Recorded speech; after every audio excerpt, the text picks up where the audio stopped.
The crystal chandelier in my parents' dining room cast perfect light across the Thanksgiving table.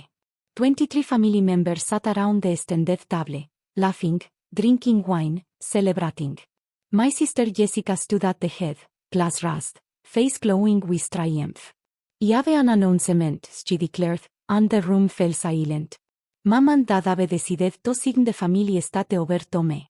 The house, the land, everything. It's official next week. The cheering started immediately. Aunts clapped. Uncles raised their glasses. My cousins congratulated her. Mom beamed with pride. Dad nodded slowly, not quite meeting my eyes across the table. Jessica turned to me, her smile sharp. "Sorry, Morgan. You get nothing. But you understand, right?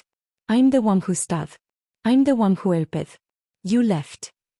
I set down my fork carefully. 23 pairs of eyes watched me, waiting for tears, for anger, for something. I just smiled. "Dad, so I tell them, or will you?" His fork clattered against his plate. The sound echoed in the sudden silence. Jessica's face went white. "Tell us what?" Growing up, the roles were clear. Jessica was the golden child, beautiful, charming, always knowing exactly what to say. I was the quiet one, the awkward one, the one who asked too many questions and never quite fit the family mold. When I was 22, I told my parents I wanted to leave Colorado and take a job in Austin. The reaction was volcanic. "You're abandoning this family," Mom said, her voice cold. "After everything we've given you. We invested in you," Dad added. "And this is how you repay us." Jessica, of course, stayed. She moved into the guest house on my parents' Tenacre property in Boulder County. She became their perfect daughter, hosting family dinners, organizing holidays, always available, always present. I became the cause generale. The selfish one. The daughter who chose her career over family. What they didn't know was that I hadn't just taken a job in Austin. I'd started a cybersecurity consulting firm specializing in government contracts. What began as a two-person operation in 2016 became a $20 million company by 2019. But I never told them. Why would I? Every phone call home was a lecture about responsibility. Every holiday visit was a reminder of my failures. Jessica made sure of that. "Still renting that teeny apartment?" she'd ask sweetly at Christmas dinners. "Must be hard, living paycheck to paycheck," she'd say at Easter. Mom and Dad would nod sympathetically, as if my life was some kind of tragedy they had to endure. The truth was different. By 2019, I owned a 4-bedroom house in Austin's Hill Country. My company had contracts with 3 federal agencies. I drove a Tesla. I had an investment portfolio worth more than most people would earn in a lifetime. But I kept it quiet. I watched. I listened. I took notice. What my family also didn't know was that I'd maintained a relationship with someone they'd all forgotten about, my grandmother on my father's side. Grandma Ellen had moved to a nursing facility in Denver in 2015. The family visited once, maybe twice a year. Birthdays. Christmas if it was convenient. Jessica never went, too busy, she always said. I visited every month. I'd fly in Friday evening, spend Saturday with Grandma Ellen, fly back Sunday. We'd play cards. Watch old movies. Talk about everything. She knew about my business. She was the only one who knew. "Your father was like you once," she told me in early 2019. We were sitting in her room at Sunset Meadows, playing gin rummy. Smart. Independent. Then married your mother, and that fire just went out. Grandma. I'm not criticizing. I'm stating facts. She laid down a strat. But you're different, Morgan. You don't let anyone dim your light. That's when she asked me about the estate. Your grandfather Andy bought that property in 1978, she said. Tenacres in Boulder County. We built that house ourselves. Did you know that? I didn't. When your grandfather passed in 1995, the property went to me. When he went into care, I signed it over to your father. But I've been thinking. She studied her cards. The way they treat you isn't right. It's fine, Grandma. I'm fine, No, it's not fine. She set down her cards. That property is worth at least 2.8 million now. Maybe more. And they're going to give it all to Jessica, aren't they? I didn't answer. I didn't need to. Come with me, Manda, Grandma Ellen said. I want to show you something. Monday morning, October 14, 2019, Grandma Ellen's attorney met us at his office in downtown Denver. His name was Robert Chen, and they've been her lawyer for 30 years. Ellen tells me you're concerned about the family property, I said. Not concerned, Grandma corrected. Resolute. Mr. Chen opened a folder. The property at 4847 Mountain View Lane is currently in your father's name, correct? Yes, I said. But your grandmother retained right of reclamation in the original transfer. It's an unusual clause, but it's legal and binding. She can take the property back at any time. I looked at Grandma Ellen. She was smiling. I want to transfer it to Morgan, she said. Today. Can we do that? Mr. Chen nodded. Kit Klein did. We can execute it this afternoon and file it with Boulder County by end of business. Your father won't be notified. There is no legal requirement. The property will simply transfer from Ellen's reclaimed ownership directly to Morgan. What he said? Grandma, this is too much. It's exactly right. She squeezed my hand. That house was built with love. Your grandfather would want it to go to someone who understands what that means. Not to people who use it as a trophy. The paperwork took 2 hours. By 4:47 de la tarde on October 14, 2019, I owned my parents' house. The 10 acres. Everything. Grandma Ellen made me promise 2 things. First, don't tell anyone until it matters. Second, let them show you who they really are. I kept both promises. For the next 4 years, I said nothing. I continued visiting Grandma Ellen every month until she passed peacefully in March 2022. At her funeral, Jessica complained about the flowers. Mom criticized the service. Dad spent the whole time on his phone. I was the only one who cried. After the funeral, Jessica pulled me aside. You know Grandma's estate is being settled, right? There is not much. Maybe 20,000 in savings. Mom and Dad said we'd split it. That's fine, I said. You're not going to fight for more? No, Jessica. I'm not going to fight. She looked almost disappointed. Like she'd been hoping for drama. The years continued. My business grew. By 2023, we'd expanded to 52 employees and $73 million in annual contracts. I bought a vacation property in Colorado, not in Boulder County, but close enough that I could drive past my parents' house sometimes. My house, technically. But I never corrected them. Jessica, meanwhile, had settled into her role as the family's golden child. She quit her job at a marketing firm in 2020 and became, in her words, the family estate manager. What that actually meant, she lived rent-free in the guest house and collected rental income from a small cottage on the back of the property that my parents had built in 2018. The cottage rented for $2,000 a month. Jessica deposited the checks into her personal account. My parents never asked where the money went. They trusted her. I, meanwhile, had hired a forensic accountant in 2021 to track some irregularities I noticed in county records. The cottage wasn't the only issue. There were property tax donations Jessica had collected from extended family to help Mom and Dad. There were fundraisers for supposed repairs that never happened. There was a GoFundMe for a new roof that raised $10,000. The roof was never replaced.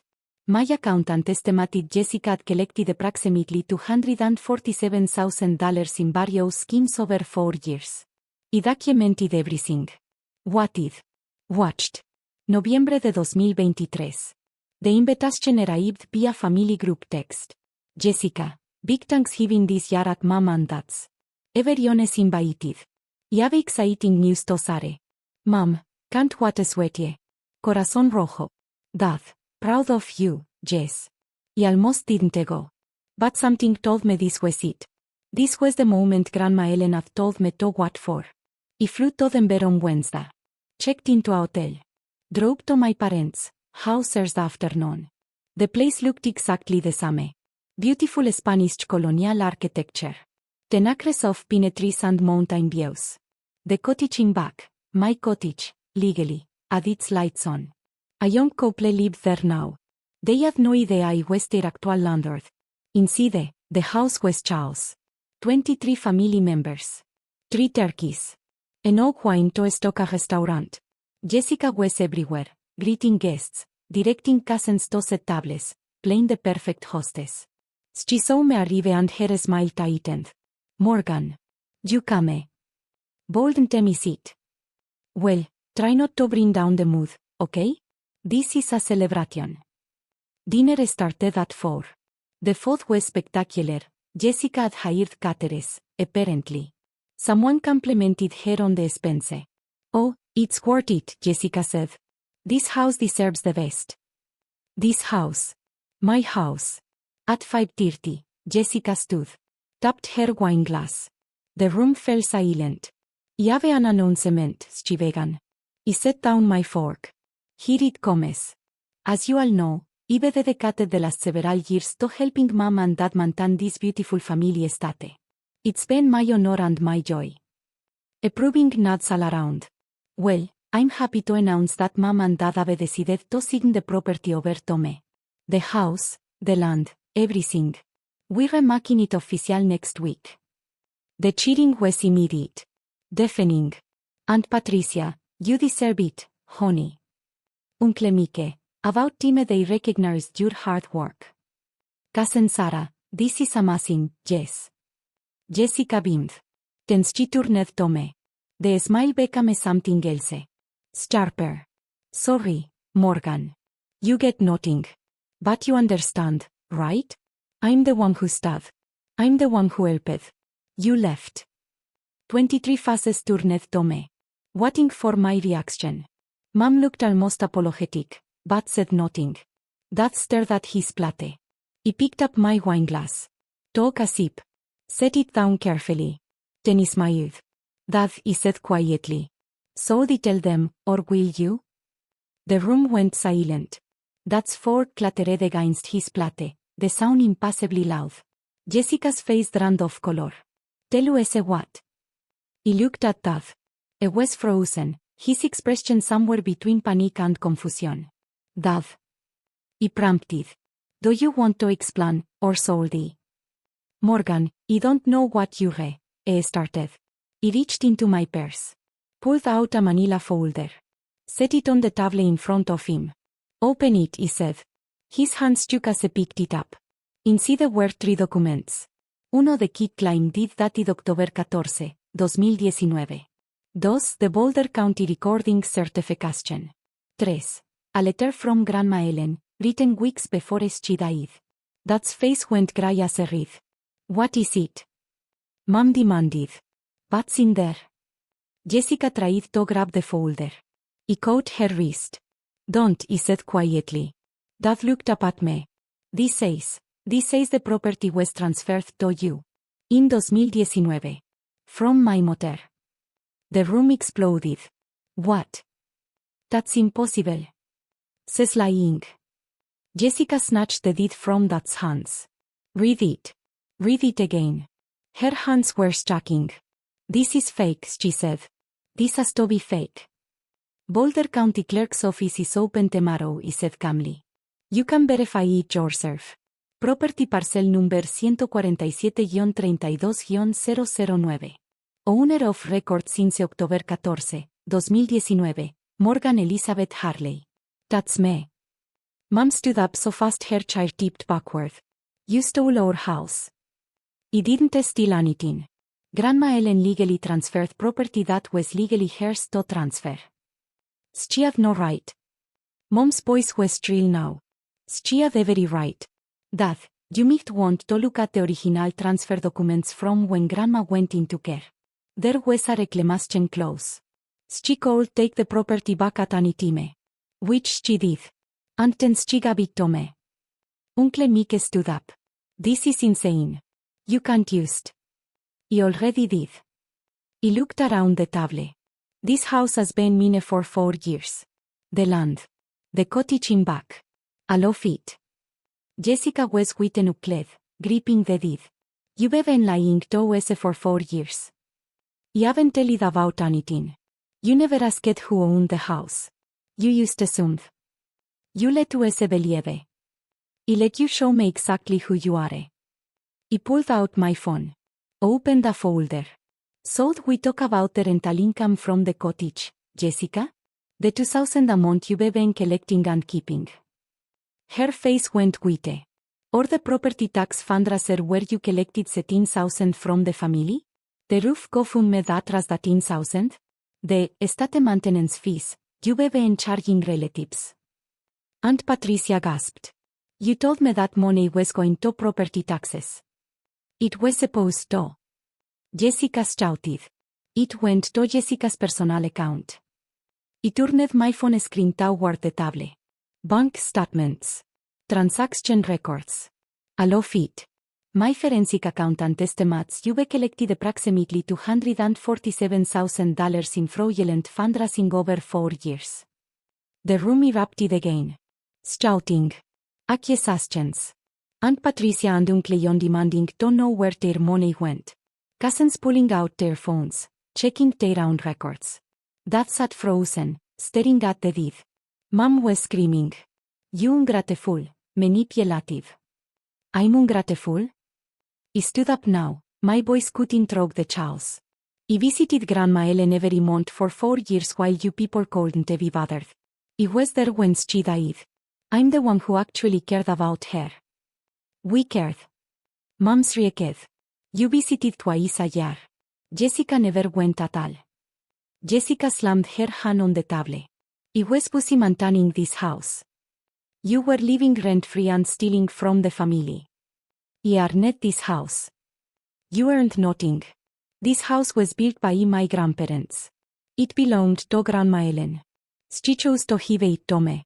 That's the end of the story. Dad finally spoke, his voice barely a whisper. Morgan, why didn't you tell us? I looked at him. Really looked at him. When Saudi have told you, Dad? When you called me selfish for moving to Austin? When you spent every holiday reminding me I abandoned the family? When you decided to give everything to Jessica without even asking if he wanted to be part of the conversation? I have no answer. Grandma Ellen told me to what, he continued. She said, let them show you who they really are.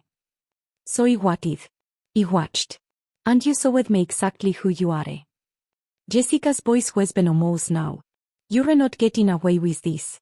We fight this in court. We You lose. He pulled out another document. This is from my attorney. The deed is legal, properly executed, and properly recorded.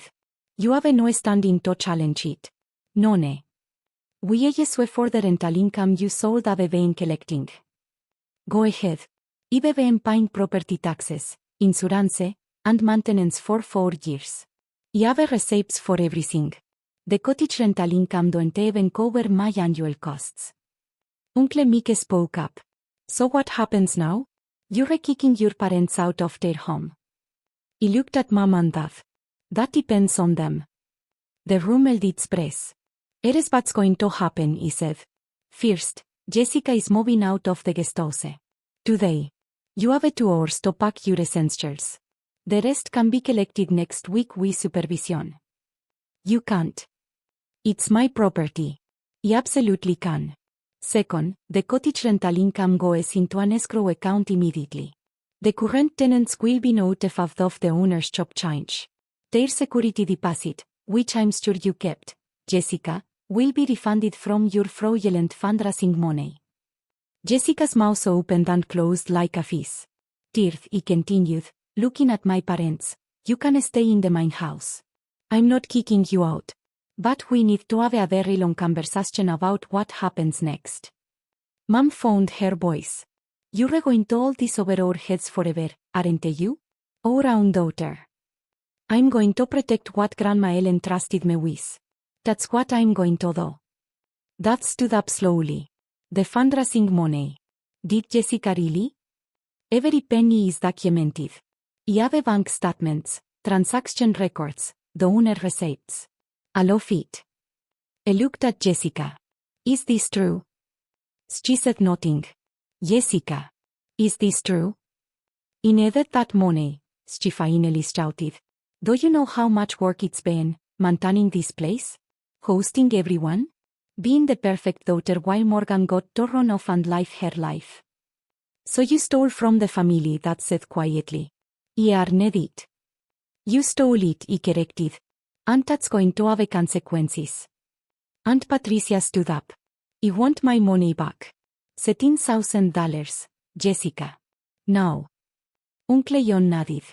And the roof money. $18,000. More voices joined in. Cousins. Aunts. Uncles.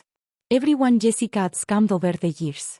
She looked around the table, desperate. Mom, Dad, you have it all.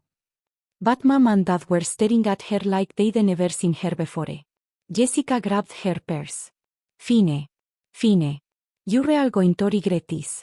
Every single one of you. She stormed out. The front door slammed so hard the chandelier shook.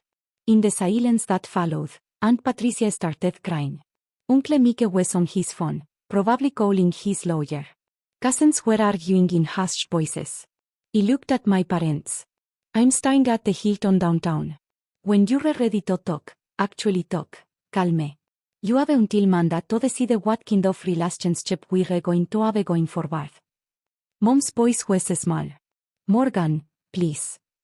Manda, Mom. That's all I'm giving you right now. I picked up my folder.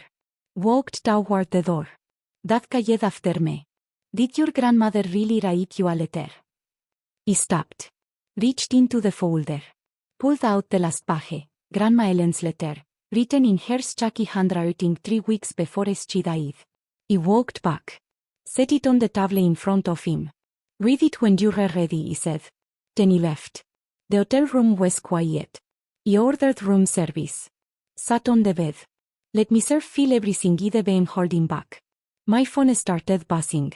Text messages. Voicemails. Family members demanding explanations, offering apologies, asking questions. I ignored all of it except one text from Aunt Patricia. I'm sorry we didn't see what was happening. Thank you for telling the truth. That night, Jessica posted on Facebook. Alone, rambling message about betrayal and lies and greedy siblings. She painted herself as the victim, the daughter who'd sacrificed everything only to be stabbed in the back. Some people believed her. Most didn't. The comment section was chaos. By Friday morning, Jessica had deleted the post. Friday afternoon, my phone rang. Dad. I read the letter, I said. I waited. She said she was proud of you. That you were the only one who'd kept your light burning. His voice cracked. I didn't know she felt that way. About any of this. She tried to tell you, Dad. You didn't want to listen. I know. Silence. Your mother and I would like to talk. If you're willing. Manda, I said. Like I told you. Okay. Manda. Own up. Saturday, Jessica was evicted from the guest house. She refused to leave voluntarily, so I'd have to file emergency removal paperwork. The sheriff supervised her packing. She took everything she could fit in her car and left. She moved in with Aunt Patricia. Ironically, the aunt she'd stolen $17,000 from. That lasted 3 days before Patricia kicked her out too. Sunday morning, my phone buzzed with a notification. Jessica had been arrested. Uncle John had filed charges for fraud. Other family members followed. The district attorney was investigating. The fundraising money, it turned out, wasn't used morally wrong. It was legally wire fraud in several cases, theft by deception, and potentially tax evasion. Jessica was facing real consequences. Monday morning, I drove to the house. My house. Mom and Dad sat in the living room, looking smaller somehow. Older. We talked for 3 hours. They apologized. Sort of. Mom cried. Dad admitted they'd been unfair. They'd made assumptions. They'd let Jessica manipulate them. We talked she needed was more, Mom said. You were always so independent.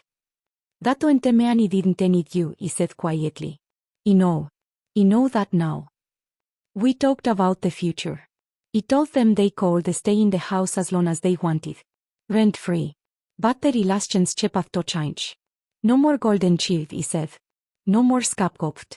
We're equal, or we're nothing. They agreed. He also told them about my business. The contracts. The success. Everything he built. Dave looked shocked. 73 million in contracts. This year, yes. Why didn't you tell us? Would you have believed me? Or could you have accused me of lying? I didn't answer. I didn't have to. Mama scared about Grandma Ellen. What's she been like into the final years? What we talked about? He told her. Everything. The card games. The movies. The conversations about life and family and legacy. She loved you both, he said. But she was disappointed. She wanted better for you. Better than what you'd become. Mom cried harder. We agreed to family therapy. Real therapy, not just apologies and promises. If we were going to rebuild this, it had to be genuine. He left that afternoon with something he hadn't had in years. Ope. Coaches, Fragile Ope 3 months later, Jessica pleaded guilty to fraud charges. She was sentenced to 18 months in prison and ordered to pay restitution to everyone she'd defrauded. The family fractured. Some members sided with Jessica, believing she'd been set up. Most didn't. The truth was so well documented. Mom and Dad sold most of their belongings and moved into the main house full-time, embracing a simpler life. We had dinner once a week, sometimes at the house, sometimes at restaurants. It was awkward at first. Then less awkward. Then almost normal. They met my partner, Sarah, who I'd been dating for 2 years. They'd never known she existed. They visited my Austin house. Saw my office. Met my team. Dad cried when I saw the company headquarters. I'm sorry I didn't believe in you, I said. You can believe in me now, I told him. By fall 2024, the cottage had new tenants, a young couple expecting their first child. I cut their rent by $400 a month because I remembered what it was like to struggle. The property taxes and insurance were paid in full. The house was maintained beautifully. Grandma Ellen's legacy was protected. I visited her grave every month. Brought flowers. Told her about the family, the house, the business. You were right, I whispered to the headstone. They showed me who they were. And then they showed me who they could become. The wind rustled through the pine trees. In the distance, the mountains stood eternal. I'd spent years being dismissed. Being overlooked. Being told I wasn't enough. But I'd never stopped building. Never stopped growing. Never dimmed my light. And in the end, that made all the difference. The house on Mountain View Lane still stands. Beautiful, peaceful, exactly as it should be. Not a trophy. Not a prize. A home. Built with love. Protected with purpose. Exactly what Grandma Ellen intended. And every Thanksgiving, when I sit at that table surrounded by people who finally see me, I remember the moment everything changed. The moment I smiled and said, Dad, should I tell them, or will you? The moment the truth came out. The moment I stopped being invisible.